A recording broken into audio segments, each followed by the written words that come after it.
মানুষকে চেনা কিন্তু সহজ নয়। মানুষ শত ক্রোশ দূরে থেকেও পাশে থাকে, আবার হাতে হাত রেখেও বিশ্বাস ভাঙে। মানুষ গভীর ভালোবাসাও গোপন রাখে, আবার প্রতারণার ইচ্ছা নিয়েও অকপটে বলে দেয় ভালোবাসি। মানুষ থাকবো বলেও হারিয়ে যায়, চলে যাচ্ছি বলে বারবার পিছু ফিরে তাকায়।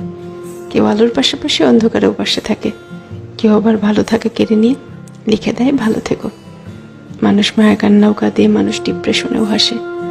এই জন্য মানুষকে চেনা কঠিন, সত্যিই কঠিন বটে। মানুষে মানুষে তফাৎ, ভেতরে বাহিরে তফাৎ, কথা কাজে তফাৎ, তফাৎ মন কিংবা মনুষ্যত্বে। তাই মানুষ চেনার ব্যাপারে খুব বেশি আত্মবিশ্বাসী হতে নেই। কাউকে পুরোটা চিনে ফেলেছি ভাবলে কষ্ট পাওয়ার সম্ভাবনা বেশি থাকে, সত্যিই বেশি থাকে।